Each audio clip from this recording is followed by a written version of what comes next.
The spread of the Jesus film could never have happened without the incredible film teams. Thousands of workers from over 1,500 organizations and denominations have pushed into very dense jungles and sometimes hostile cities. From the beginning, film teams have brought the kind of personal touch to each of the showings. They've gone not only to show the film, but to help establish new churches with those who indicate a decision to receive Christ.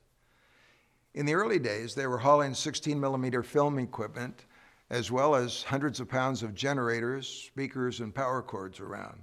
Today, they have a digital backpack that weighs only 17 pounds.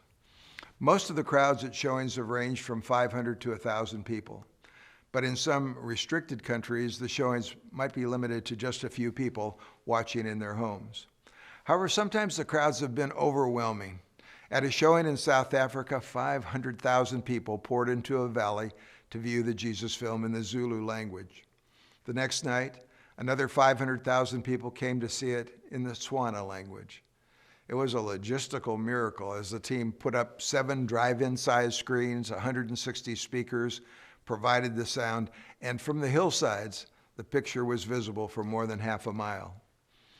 But equally amazing have been the remote locations where the teams have taken the film.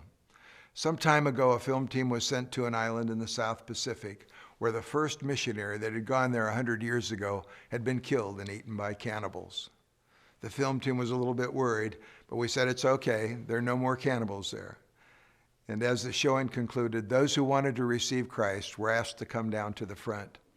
The first man to come forward was a 104-year-old man who had been alive when the cannibals killed the missionary.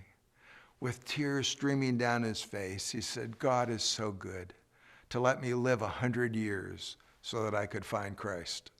In India, I met with over 500 film team workers. I asked those who had been beaten for showing the film to stand to their feet. 80% of the workers stood. A few years after the release of the film, there were 2,000 teams, about 5,000 workers, showing the film every night. And by the year 2000, it had been shown in every country across the globe. The last country to be reached was Pitcairn Island in the South Pacific with its population of 74 people. I will forever be so grateful to those hardy team members who took the film everywhere. They faced every opposition and still asked for more equipment, more film copies, and more language translations.